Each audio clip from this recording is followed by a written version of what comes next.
BRB UK. Worse teeth, better accents.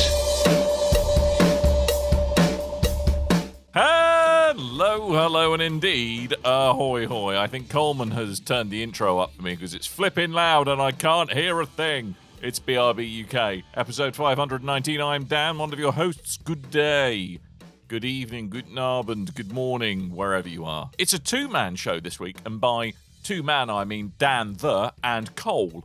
Hello, Coleman. Hi, it's the two-man power trip. There's no Tim Man. It might be because he's mourning the end of November. The month that is officially his, in his budgie smuggling ways, is over, and he's there, clutching his little speedos, rocking back and forth, weeping into his advent calendar that he's begrudgingly nibbling chocolate out of. What so anyway, he can't be here with image us tonight. I know, isn't it just? And yet, completely accurate and totally the truth. Cradling his Speedo. It's so cold. Don't feed him. Why are they hiding inside? Why? I just want them to drop down, and I just want to be a normal boy. Oh, no. Oh, Tim and his internal gonads. You do you, Tim. How the devil are you, sir? I'm good. I got another theory as to why we're missing Mr. November. That is Timothy Kenneth James Hibbs, and that is because the Emirates Cup starts next year, and the mighty Portsmouth, the Blue Army, have drawn the very woefully weak Spurs, which that would be my Tim and Tim's team. And I think Tim's cowering in fear over the mighty Blue Army. What, he's worried about getting the Pompey up him, is he? Mate, we are using Spurs as our stepping stone, and we are going to step hard. Right, okay. Are you? What kind of shoes are you wearing? Are you wearing sensible shoes, or are you wearing something wicker-based? Cleats. You're wearing cleats. You sound like you mean business, son. Yeah, football. Is that two podcasts on the trot? We've talked about football because it makes me feel a bit wrong. Yeah, we'll try not to make it a habit. I'm just quite excited that me and Tim are going to the football together. That's just ridiculous. Who is it at home for you or for Tim? Home for Tim. We're invading. Ooh. Much like me invading. much like me when I went to go live with Tim. I'm in Portsmouth is invading Tim's domain. Okay. Mm-hmm. Well, long may it continue. Yeah. May it continue. So what have you been doing this week then, mate? Mate, I have been doing the same as you, and that is joining the exclusive club of people that have beaten God of War Ragnarok. Yeah. Oh, that's the other reason Tim couldn't come in. He hasn't joined the club. So good. I'm just seeing what percentage of people have completed it. 4. I think it's more than that. Thor people. Thor people have. Thor people. Thor people have completed God of War. Thor people.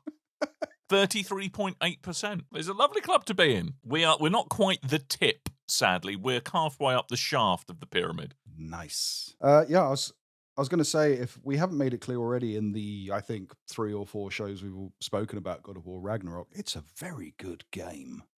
Oh, mate, it makes me excited just thinking about it.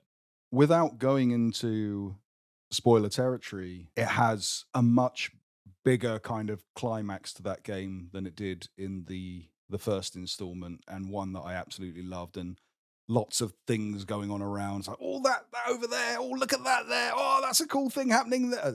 It was like kind of harken back to Endgame, when the big battle's going on in Endgame. And I was in the cinema, even though Endgame, in my opinion, is not an amazing film. It was just more if you like this and you know what's happening and you know all the characters and stuff, it is that moment of going, look at the thing happening there. It's like a big culmination and all like these different characters that you've met in different contexts coming together all of a sudden. And again, it's so good. I mean, I think the best accolade I can pay it in terms of the very deftly handled storytelling is that I genuinely got a bit of a grump on when it was over because I knew I didn't have any more of it to look forward to and enjoy. Like a really good book, it's like I'm kind of sad it's over. I saved I saved less than half of the side quests for when I finished the game, but also there's a bunch of new endgame content stuff added in that some of them are very hard. I have seen that some of them are very, very, very, very, very hard. But it was nice to know that once I finished the story and done like a couple of extra missions at the end that I wanted to kind of tie things up with, then I can put the game aside. I can play some of the games that I've been trying to get through this year, and that's something that I've got to look forward to go back to, because there is loads of stuff I can carry on with doing. So Mm. I'm a big fan of God of War Ragnarok, and I really like that. It's good to have like a big AAA single player narrative game, just to really sink your teeth into and enjoy, and one that again has end game content for you to go back to and enjoy. And it's not just about going, "Oh, I'm done with that. New game plus, start again, do it again." Yeah, exactly. And I think, not wanting to go into spoiler territory, some characters who you might not expect to have a major story arc do end up having a major story arc. And it's handled very well in the narrative. I didn't see it coming. Not saying that I'm any kind of genius, because I'm not any kind of genius. I just thought it was such a well foreshadowed surprise. And there is one particular bit, and I recommend you play the epilogue, but it's obvious what the epilogue is. Yeah. And the foreshadowing they do for the final line in that is incredible. Really good. There was a point where, because when I was putting one of the episodes together, and I needed some, because at the end of the show, I play us out with whatever music to tie into. If we've made a joke reference, then I'll play the joke song that we've been referencing. But if it's about a specific video game that's been like the head of what we've been talking about, then I'll pick something from that. And I went to pick from God of War Ragnarok, so I was ripping something from YouTube, and there was a thumbnail in a list of videos that spoil a big thing that happened, and I genuinely thought that was the end of the game. So I thought I knew how this game was going to end, like the little epilogue type thing, and it turns out it was halfway through the game, so it's still tied in. But Yeah. yeah, Do you see what I mean, though? The number of times I thought, I've got to be near the end now. Oh, this feels like we're coming saying, all right, we're definitely going to get ready for it. But it just kept on evolving and changing in a really good way. Oh, what a great game. What I would pay to be able to experience it for the first time again would oh be... yeah, I would love to go back and just if it was a case of experiencing first time, I would love to go back and just do God of War straight into God of War Ragnarok, having those two things available. Yeah. That'd be amazing. Well, it's good news. Very time consuming. I'm scheduled for a bit of senior person short-term, memory loss, probably in about 35 years. So that's what I'm going to be doing. I'm going to be there, nursing home, wallowing in my own filth, possibly with an Inco pad if I'm lucky. Otherwise, I'll just be having a lightly moist bottom, enjoying games of yesteryear. And I won't have a clue what's going on. And it's going to be ruddy marvellous. I'm going to be playing Arkham Knight and trying to get those, 500 Riddler trophies in that game. Nice. Nice. But I'll have Alzheimer's, so I'll constantly be going back and wow. finding the same ones. Yeah, exactly. Oh, I could have sworn there shouldn't be one here. I'm following the guide. I'm still just doing the same 10. Yeah, exactly. Yeah. Oh. Why is it Tuesday? Yes. So that's what we have been doing. But you've also been playing a racy game as well. Oh, And yeah. Need for Speed Unbound. Tell me. This went from being worst kept secret in video games, once again, lots of leaks around it, up into the release of the game. Even the release of the game got leaked by 2 days as well. Sorry, the reveal of the game got leaked by a couple of days as well, screenshots and store listings and things. You'd be forgiven for not knowing this game came out, because apart from the reveal, some screenshots and a trailer and a music video, there has been very little in the way of advertising thrown into this latest Need for Speed. And I really worried that it was because the last few iterations of Need for Speed we've had, I think like last 4, haven't been very good. And the series looked like it was going to disappear for quite a while. I think Right. that was partly just because of pandemic-y stuff. But it has released, is available now, and if you're an EA, what do they call the EA Play, the subscription service? Yes, EA Play. Which is tied into Xbox Ultimate. No, what's it called? Game Pass Ultimate. You get a 10-hour trial of this. So I've been playing through that 10-hour trial of the game. Right. And luckily, it's not like when they did the Star Wars thing and they went, hey, 10-hour trial means you're limited to these things and you can only play this far into the game. Like, they haven't done that. It's the full game. You can play it to your heart's content for 10 hours, which is pretty good because I tend to fall off of games 10 hours in anyway. So this is the new one. Criterion Software are back. The guys that worked on the Burnout series before transitioning to Need for Speed, although original members of Criterion, I don't believe, are there at the studio anymore and doing little indie games instead. It's available on PC, PS5, and the Xbox Series X and S for $69.99. That's a lot of spondoolies. It is, but if you can get this on a discount or if you're playing the 10-hour trial, this is well worth giving a go. So this one is set in Lakeshore City, which is heavily inspired by Chicago. And Right. much like the Need for Speed, not just Need for Speed, but arcadey races of late, big open map that you drive around the city, day and night cycles, and make your way to different races. Those races can be free to entry or low pay to get in, and then you make money, and then with that money, you enter much larger races, which get you more money. Along that way, there is a heat system. So while you're driving through, much as the Need for Speed series tends to do, you will encounter the police who are trying to take down the illegal street racers, such as yourself. And That's Sting for you. yes, and if you can't get rid of them Roxanne! during the race itself, or maybe you hit them a couple of times in the race and don't knock them out completely, straight after the race is finished, you will then be in a high-speed pursuit chase where you've got to go into the open map and try and lose the police. The longer you do this in a single session, the more your heat meter will go up, the more likely you are to be driving to your next race, and the police will come after you until you turn in for the day, go back to your home base, your garage, your hideout, whatever, and cycle from the night till the day.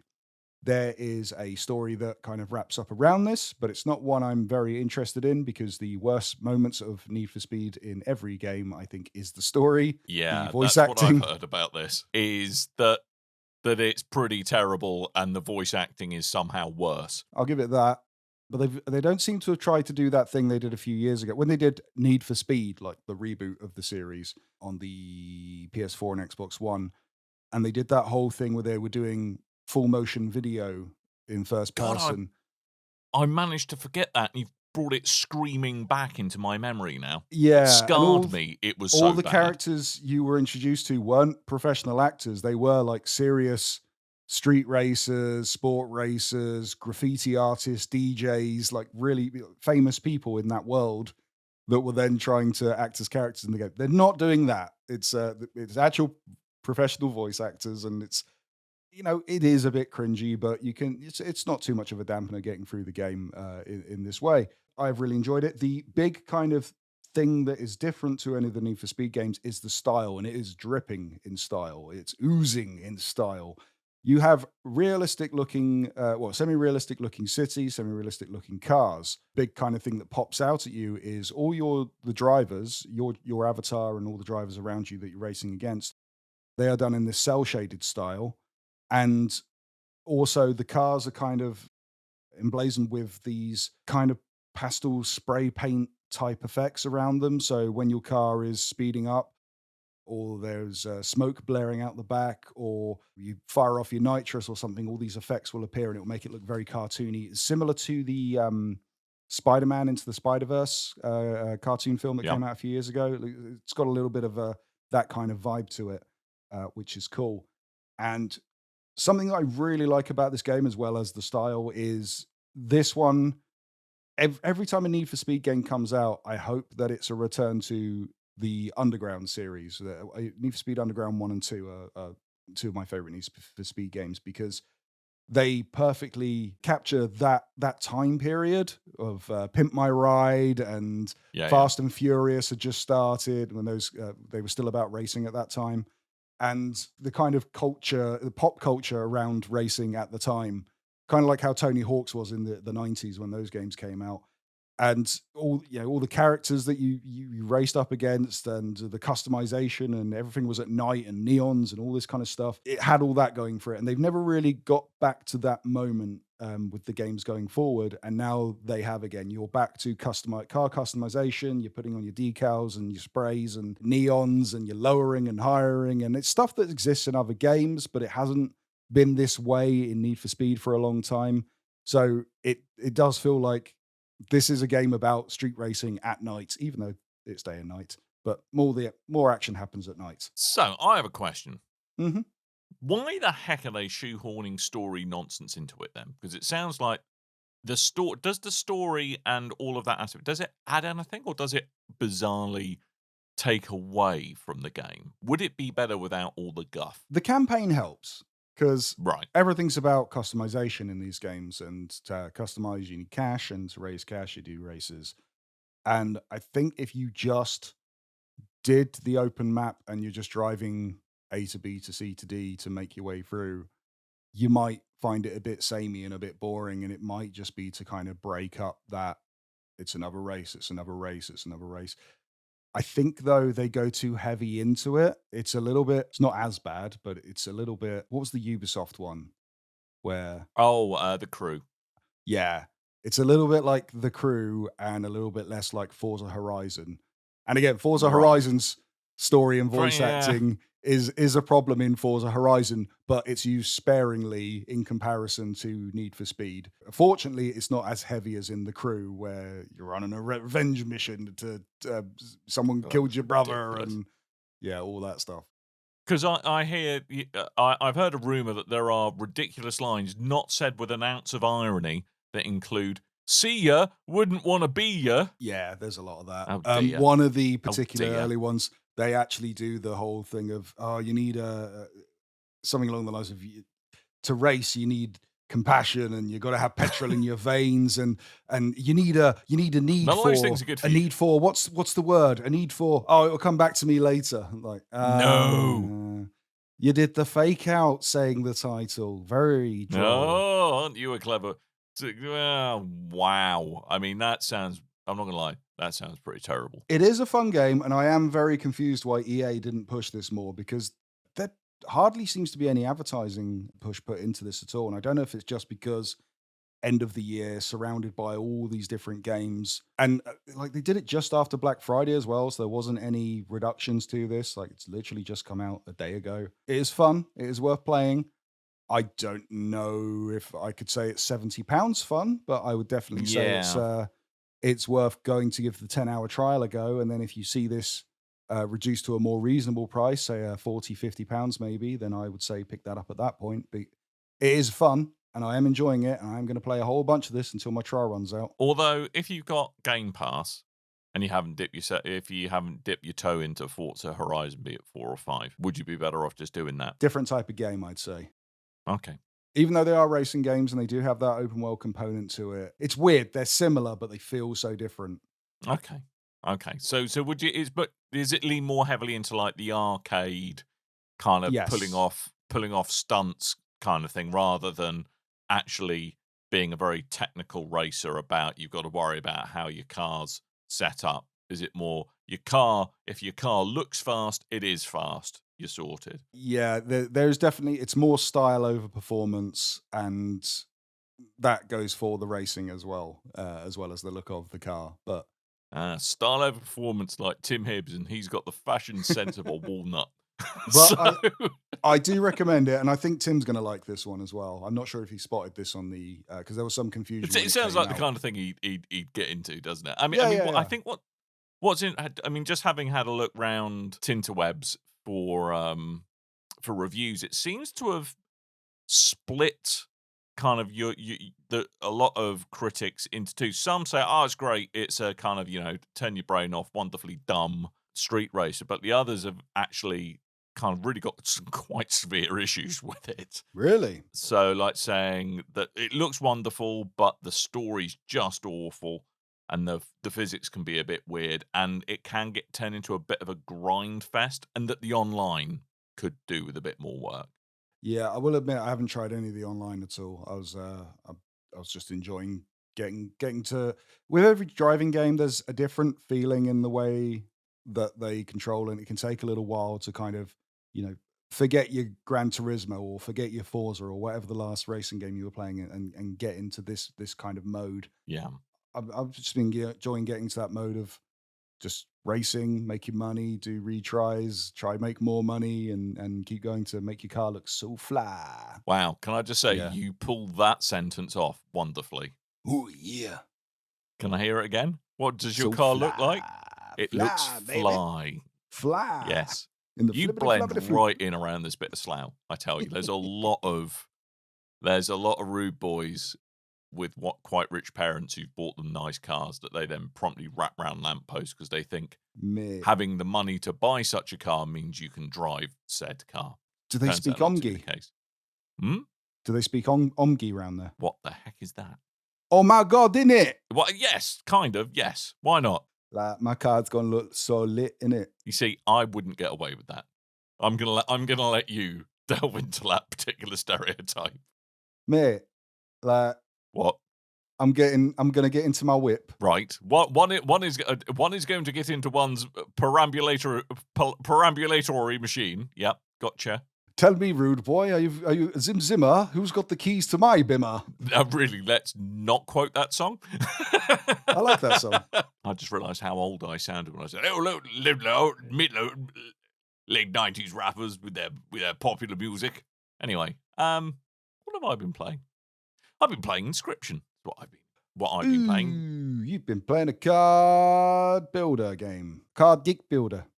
A massive dick. I haven't built my dick on my dick, but I thought I'd give this a go since I understand it's about to be released, if not released today that we're recording, on Switch. It's obviously been out on PC for quite some time, since last year, I believe, and I think has been out on the PlayStation since the beginning of September. But I thought with it coming up on the Switch, now is a good time to delve into it. Man, this game is... It goes places. It goes places. So, if I said to you, cast your mind back to when we used to play kind of deck builder collectible card games, but in real life, slightly dingy rooms, hanging out with people who are, you know, of a like mind, but some people who might be a little bit intense and take it a little bit seriously when you clobbered them using the medium of, say, Magic the Gathering or my personal jam at the time, the Star Trek collectible card game. Very good. So let's say, oh, that's nice, that's lovely. But this time you've been kidnapped by someone who's a bit of... Bowser. he kind of takes the Dungeon Master thing a bit far. He genuinely has you, like, locked up in his shed, and he wants to play games with you. And, like, the only way you're going to survive is by beating him at a collectible card game. So that's really the premise of Inscryption. But it goes even weirder places than that. Now, it's one of these games where I don't want to go into too much more detail because it's going to spoil it. Because it's as much about the environment in which you were playing the game as the game itself. And it goes on some real tangents. There's a lot of puzzle solving, not only in the frame of kind of trying to work out how to beat your opponent, because he kind of takes on various alter egos as boss fights, who and gives himself various extra powers as he goes. Classic Dungeon Master, making up as he goes along to his advantage. You've got to keep your wits about you around the room. You've got to find objects. You've got to work out how things work. You've got to look for hidden clues, be they on cards or in the rule book. It's a really, really satisfying environment the game takes place, and thankfully the card game aspect of it's really good as well, and it kind of layers on more and more mechanics the deeper you get into the game. I mean, the premise of the card game itself is fairly simple. You've got a series of cards with an attack rating and a defend rating, and you can summon cards either by blood or by bone, which I know bear with me. Very macabre. It is very macabre. So you have like some free draw cards, some squirrels that you can sacrifice to summon your more powerful animals. And then whenever an animal dies, you get a bone. So there's some animals you can summon with bones, others you have to sacrifice other stuff. Very So you've got to think. Yeah, I know. It's well, kind of ish, kind of, but not. So you've got to think about not only, all right, what do I need to just get some cards on the table now, but what's my plan a couple of moves from now? Which ones am I going to sacrifice? Do I just put something to block another attack?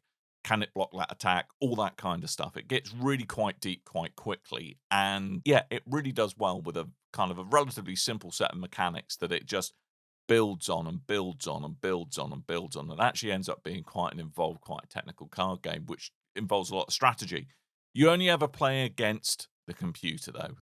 there's no multiplayer. It is you just play against an AI. But that's probably a good thing that Daniel Mullins, who is the creator of this game, I'm really glad he just concentrated on that. And it's all about kind of the world building around it that goes on. So yeah, so if you like card games, if you like puzzles, if you like discoveries and surprises, you're going to like this game. And I'm not going to say too much more because I don't want to spoil it any more than I already have.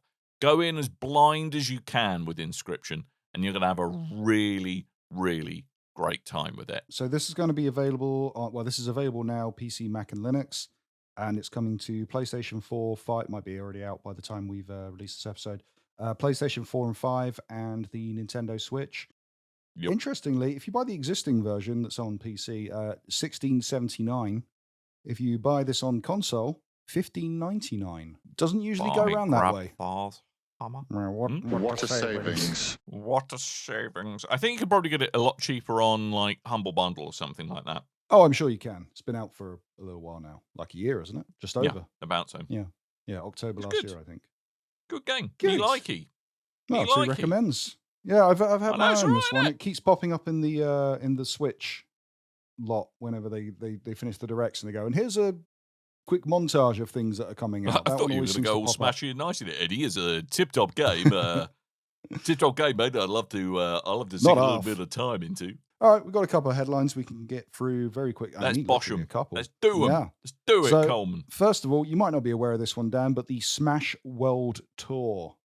I'm very aware of this. I ended up reading quite a bit about this because it sounded like there was some wonderful shenanigans involved. Man, shenanigans are abound in this story. Yeah, so the Smash World Tour is, if you may not have guessed, a Smash Brothers tournament. What? Yes. Never. What? Really? So Super Smash Brothers on Right. tour as a championship Okay. tournament throughout 2022, and also dates are announced for 2023, has been cancelled. And the reason being, as many good things that involve the namesake of Nintendo it's because Nintendo have sent a cease and desist letter to the organizers, and they have to cancel all their tour dates with immediate effect, unfortunately. From what I've read about this, there's been some real strange things going on behind the scenes. Have you read the entire post on Medium Yes. by them? So it sounds like actually, until relatively recently, they've been having very constructive talks with Nintendo, and that Nintendo were quite supportive of them.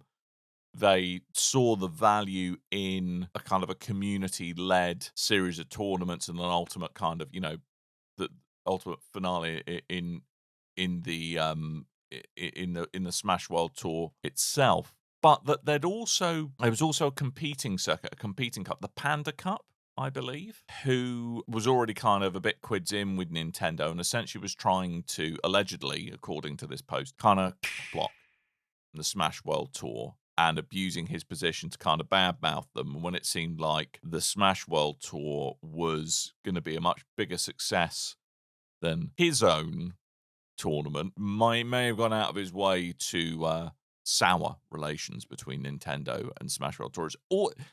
There's a lot of things in these stories that, admittedly, so there's some kind of shenanigans somewhere. All So we've we're probably got, not getting the full story. We're just kind of getting and we're getting one side of of the story here. Yeah. But I don't know, it's not a good look for Nintendo, who I think have always struggled with embracing well-meaning community events that they cannot exert control over. And I think Nintendo get very control freaky about such events, and that they really want to control them, and they're kind of not really happy just letting them be and letting them exist and seeing where they go. It's not a great look for Nintendo, this I've got to say. But again, we've only heard one side of the story. I think the problem Nintendo have, especially with their organization, is Nintendo Japan, Nintendo America, Nintendo Europe. They seemingly, like, they do talk to each other, but they don't communicate with each other. And although one thing can be okay with one set team, they could then get the call to say no, not allowed, and things get No. changed over quite quickly. Nintendo Putney, no! Leave it out! I've completely forgotten the name of the podcast. There was a Nintendo podcast, an official one, where those guys have just gone off and post-COVID stuff, gone off to do their own independent podcast, and now they're kind of spilling the beans on just how much of a ball ache it is to get certain things done, and you're creating content for Nintendo and working with creators to create advertising for Nintendo for free, basically. And the amount of pushback that they get, or how long it takes them to get a decision made, or they could have a decision made that's just rejected at the last minute. It does seem like there's a lot of kind of internal struggle with Nintendo when it comes to projects, and it's just because decisions change so quickly, and again, approval from different sectors. So I don't know if that's got anything to do with this. It feels like one of those things because Nintendo do have a tendency to just kind of put the kibosh on, and it doesn't matter if they're raising money for charity, or if they're a charity auction, or if it's a fan project, or it makes no money or anything. They do like putting the kibosh on anything that has their IP attached to it. But again, if there's two competing companies that are at work here as well, and one's talking sass about the other one, then there could be Talking smack. yeah, there could be something behind the scenes there. Like one side could be telling the truth, but not the whole truth. And yeah, if you're publicly speaking about another organization, then the likeliness is that there is going to be a rebuttal at some point as well. And then somewhere in between those two will be the truth. Yeah, exactly. I mean, I'm not saying that it sounds like there's been quite a breakdown in communication, and that, ultimately it is Nintendo's IP, and unless you've got some kind of agreement on the dotted line, you're at risk of falling if you're acting on good faith, and that's all you're acting on, that people can change their mind at last minute. But I still don't think it's a great look for Nintendo, and I actually think No, never this is. is where Nintendo needs to get with the program a bit more. It needs to be a lot more open-minded, I think, in how it interacts with content creators who, at the end of the day, content creators or event organizers such as this, who, generally speaking, love Nintendo's IP and just want to enjoy it. But kind of this slightly tone-deaf approach that Nintendo can have, is really kind of doing them harm, I think, in the longer run. But it's Nintendo; they're massive. They're going to continue selling consoles. This kind of stuff really is probably a little bit water off a duck's back. But slightly goes against the don't be a dick ethos that I think everyone should abide by. But there we go. That's just me. It's their toys. They can put them in the box if they want to. They certainly can. They can mule those amiibos across state lines should they so wish. In other fighting game news, Yes. I spoke about this a few months ago, the Street Fighter 6 closed beta. That was a thing that was available to those that were picked by a random lottery. I was fortunate enough to be one of those people that got to play. And You're the best. and Tim was a little bit put out by that. He didn't get to, even though we literally played it a week before at EGX, he didn't get to participate in the beta and have more time to get to grips with those characters and stuff. So now he's got another chance because there's going to be a second closed beta, which is going to take place from the 16th to the 19th of December. There is a blog post on streetfighter.com, which I'll put a link in the show notes in the chapters for. So if you can go over to there, you can sign up, and you'll be picked by a lottery to see if you're available. To see if you are accepted to enter the second beta. And if you already participated in the first beta, then you will be automatically selected for the second one as well. Unfortunately, this happens as I leave the country, so I won't be playing the second part of the beta. Excellent, jolly good. Because I think I'm off visiting family this weekend as well. So hopefully, Tim gets a bit of time with it. Anyway, when is the actual game out? When is Street Fighter 6 out? Have they got a release date yet? Or I think it's like spring or summer next year. Okay, so a little bit longer to wait. Well, good for I'm them. looking forward to it. That game's good. It's really I just wish I enjoyable had so the far. reaction times I did like 20 years ago, because I just think I'd be like playing against a computer on like 4 stars and be, I'm all right at this game. Then I would go online and just repeatedly get my ass handed to me and just not have a good time.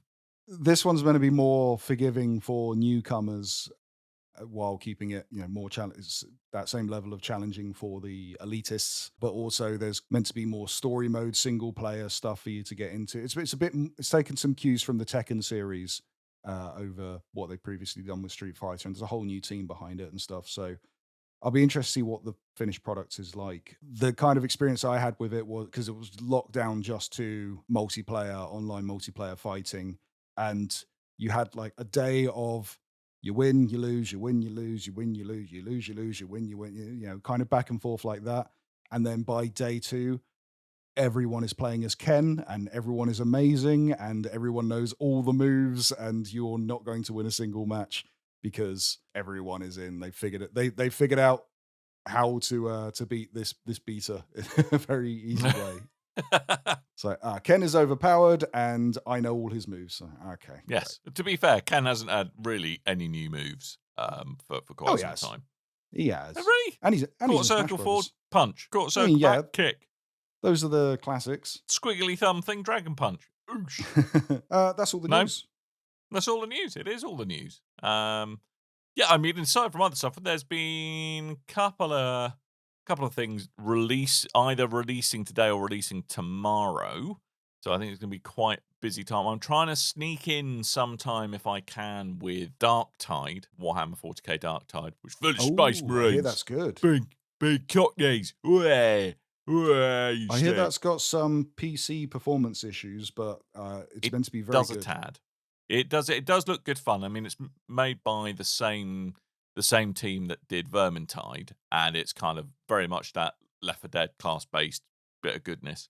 I've only literally got through the prologue, so I'm not going to say. I don't really think I could give an opinion qualified or otherwise on it. It seems to make my PC get exceedingly warm. So I'm not sure how well optimized it is at the moment. But yeah, it seems to be a good fun day. But of course, I think Callisto Protocol's coming out. Yeah. And that is probably where quite a lot of my life is going to go in short order. I'm quite looking forward to that game. My copy should be arriving tomorrow. And I think Tim's going for Midnight Suns, the Marvel game that I... Oh, is he? Do not like the look of, but Tim's very excited. That's been reviewing better than I expected, actually. I've seen some very interesting things. I mean, because initially I looked at, when that game first got announced, I went, that looks like jank. And then the further they go into it, I keep thinking, I'm not sold on this gameplay at all, but it's a Marvel game. Maybe I can just kind of push through because of the story. And then when I saw Skill Up's review yesterday, I saw his preview and he basically went, it's a mishmash of an RTS mixed with Persona, mixed with like all these elements that I went, I will like none of this then. And then when his review came out, he went, it's also mixed with this story element that is terrible. Excellent. So his whole thing was gameplay's great. The story stuff where you've got to hang around the mansion and talk to all the heroes and make friends with Blade and Wolverine is really boring and irritating, but it's half the game. Like, so I'm not going to like any of this. I think I'll just read a synopsis of what the plot was. Fair enough. Well, you do you, Coleman. But the only other thing I was going to say that is worthy of note is that Darktide is available if you have Game Pass Ultimate. It is on the PC and it's part of that. And I believe the same will be the case when it eventually finds its way to console as well. But it's PC only at the moment. Will become to console fairly swiftly, but I don't think there's a date yet. Interesting. A few weeks later. Yeah, it's not out yet. There we go. Out on PC now, coming to Xbox soon. Boom. Cool. Done. Bosh. Excellent. Shall we I wrap thought up? so. Let's. So, make sure if you want my face on your chest, there's very few places you can go to do that. One is be married to me, but only one person gets that particular pleasure, and that's my wife. But if the rest of you want my face on your chest, you can buy a t-shirt with my face on your chest. And you can do that by going to tpublic.com/stores/BRB. You can buy my face. Nice. You can say, Dan, I want to buy your face, but I don't want to put it on my chest. Could I put it on a mug? I go, yes, you can. Due to the wondrous technology in tpublic.com, you can do that. So tpublic.com/stores/BRB. Other products are available, but only one of them has my face on it. Okay, good. Yeah, we do mugs, we do Lots shirts, of them we do have masks, Bleezy's we do- awesome artwork, though, which are probably a Yes. far better use of your money. Yes, we have lots of cool things on tpublic.com/stores/BRB. Also, Tuesday is a Tuesday, and this Tuesday indeed will be a Tabletop Tuesday over at the Loading Bar in Stoke, Newington, London. Unfortunately, I don't have the information this week of what the featured game will be from Tim, so I will just say make sure to, if you're in the area or you're free to go to the area of Stoke Newington and go visit the Loading Bar, then make sure to go and attend Tabletop Tuesday to go play a game. And whatever the featured game is, you play that game, you go to Tim, you say, I played the featured game, you'll get put into a prize draw, and at the end of the night, you could take that game home, which is an excellent deal when you consider you're not paying for entry to go play board games, and these board games tend to be quite pricey. And you're just there to have fun. Everyone have fun. Everyone's going to have a wonderful time. Tim may speak to you at length about things, but it's okay. There's alcohol there. Yeah. It's fine. Does help. And other beverages if alcohol is not your bag. Yes. There we go. If you're thirsty, they've got you covered. Tabletop Tuesday, Loading Bar in Stoke Newington. Indeed. And if you have enjoyed this show and you wish to get involved, then you can go over to bigredbarrel.com. Over there, we have a comment section. We have a link to our Discord. We've got Facebook and Twitter at Big Red Barrel. We have a YouTube at Big Red Barrel TV. BRB TV? Big Red Barrel TV. It's Big Red Barrel TV, isn't it? Big Red Barrel TV. Yeah. So complete brain fart for a moment. And while you're there, those are all different ways you can get in contact with us. And of course, there are links to all those different things available in our show notes of this very here episode you are listening to. Just scroll down in the notes. They're at the bottom. While you're there, you can go and chat to us and ask us questions. You can say, I have a question, much like It's Me, Andy Baines says, I have a question. Did Dan want me to cover the shipping costs? What could he be Andy, referring to? Andy, look, I'm very sorry to hear that your Xbox Series S has gone up the Swanee, and thank you for posting pictures of the components of stuff. However, if you've got you appear to be missing some fairly key bits of your Xbox Series S, such as the motherboard, which contains the processor and the memory and all that goodness. So what you appear to have is 2 network boards and an SSD. That's never going to play any games by itself, mate. If you've managed to buy a console or have thrown away the most important bits, I'm sorry, you're not getting my Xbox Series X. I'm keeping it. No one's paying for the shipping costs. And even if you do want it, do remember that it has had a cat in it. True story. Yeah, and I had to disassemble my entire Xbox Series S to dry it out. Tell you what, I'll put that tech support gore on the Discord in reply. What bad luck, though. I mean, just a few days after they stopped selling the Series S at a reduced rate, that yours conks out. I know. Who'd have thought it? Ed wants to say, and tying this into the second Super Mario Brothers movie trailer that's come out this week, said, with Chris Pratt coming off as a Pratt in his Mario voice work. Lol. Oh, what he did there, I see it. What are some other comical miscasting mishaps in video games or films of games? I would like to say The Prince of Persia. Jake Gyllenhaal as a Persian prince. That is a good shout. Now it's one that's recently getting called back into question again. It's like, that film came out a while ago, but yes, I understand your point. God blimey. I'm just trying to think. Mark Hamill was a bit questionable in Wing Commander, but that was a game. Yeah, and those games were never massively high production value. I would say the perfect casting would have been Command and Conquer Red Alert with Tim Curry. Oh, yes. As the Russian general. I mean, God. Commander. Just trying to think back. I forgot that Double Dragon had a movie. Oh, yeah. Alyssa Milano was in it, I think. Yes, she was the girl they fight over, who was like a resistance fighter in that film. It's been a while. I'll tell you what, the Resident Evil movie was horse poop as well. Didn't they, in the latest Mortal Kombat game, was it the last game or the one before? I can't remember.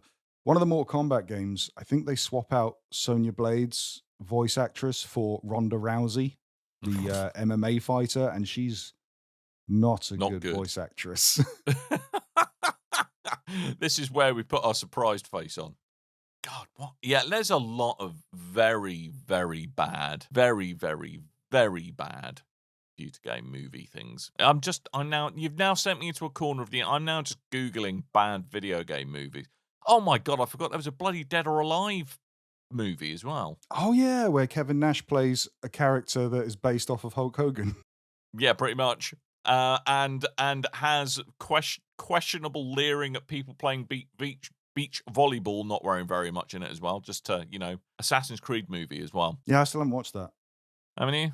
No, I think You're they're not doing missing new much. ones now, Netflix ones. Yeah. I was going to say the double casting of both Bob Hoskins and John Leguizamo as Mario and Luigi, as much as I love that Don't film. you dare talk smack about that film. Neither of them are Italian-American. I know.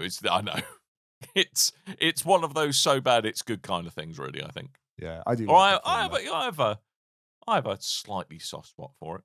Mark Wahlberg, playing Max Payne. Yeah, just Mark Wahlberg in general. He's very wooden. Yeah, I know. Yeah, this is true. Now, I think I'm probably out of bad video game movies, but there's lots of bad video game movies. That's fair enough. Yeah, there's a lot of bad casting in video game movies and video game voices in some cases and looks and stuff. There's some bad choices in a lot of media. Yeah. But that should come as no surprise to anybody, quite frankly. Still looking forward to the Mario movie, though. I think it looks all right. Yeah, I'm not as offended by some people by it. No. But, I think it will probably be one that I will happily watch on a streaming service of my choice, I think. I'm not necessarily sure I'm going to go and see that in the movies, I think. No, I tend not to watch kids' films in the cinema because there's kids there. Because people and look they're at you strange and go, annoying. Mummy, why is that man touching himself? Well, it's a video game film, and it's an adult man looks like he plays video games, going to go watch a film about video games. I don't think it's that surprising, but when you watch a kids' film in the cinema, there's kids there, and they tend to not want to watch the film and run around and scream and make noise and stuff, unless it's a particularly engaging film. So yeah, when I used to work in A&E, I was doing night shifts, and the only advantage of it is that I could often go to the cinema and me have the entire screen to myself. So literally, I saw the first live-action Transformers movie with the whole cinema to myself. It was incredible. Sarah, my wife, thought it was one of the saddest things she's ever heard. You're a grown man, go to watch a Transformers movie and no one else was there. What does that tell you about yourself? I used to have the same when I worked nights. I'd quite often go to the cinema, and have a full screen to yourself. But the more recent one, we went to see Hobbs and Shaw, the Fast and Furious spin-off, and went into the screening room during the day and expecting it to be absolutely dead. And there was just one guy in there, sat right as you walk in. It was so funny though, because he was on his own. He's sat on a chair right by the ramp as you walk in. So you have no choice but to go past this guy. And he looked up and he's like, Hobbs and Shaw! I'm gonna go sit at the back now, mate. Exactly. I'm gonna. Where's the furthest seat from you? Oh, there it is. That's where I'm gonna be sitting. Did he come and sit next to you? No, he didn't. We've had similar scenarios, but I don't want to talk about it. Another question: was it Ed? It was not Ed. It was not Ed. I like that. Right. Film. It's hilariously bad. I think we ought to wrap this bad boy up. Yeah, why not? Yes. So thank you so much for downloading us. Hopefully Tim will be back next week with stuff. And things. And stuff, things, and miscellaneous objects in between. So hope you come join us again, because Tim will be back. That's always nice.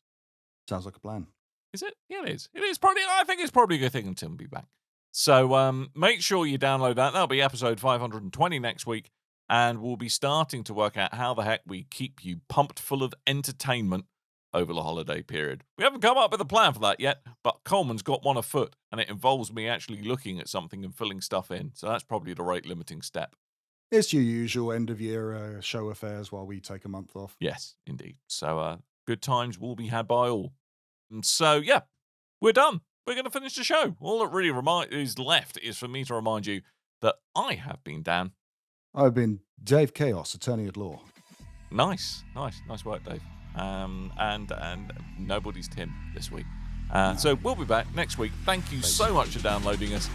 And until next time, dear listeners, toodle bye. D4 damage or power to the for the renegade. D4 for the renegade master. For the renegade. D4 for the ill behavior. For the renegade. D4 for the renegade master. For the renegade. You and your ears are quite welcome. For the podcasting goodness that you just heard. Why not roll on over to BigRedBarrel.com for more podcasts, news, reviews, and videos from the biggest, reddest site on the internet, BigRedBarrel.com. There's a video going around of the Pokeball going off underneath the trainer, and they look very well endowed. Nice. Nice. Pretty good. Nice. It's super effective. Yes.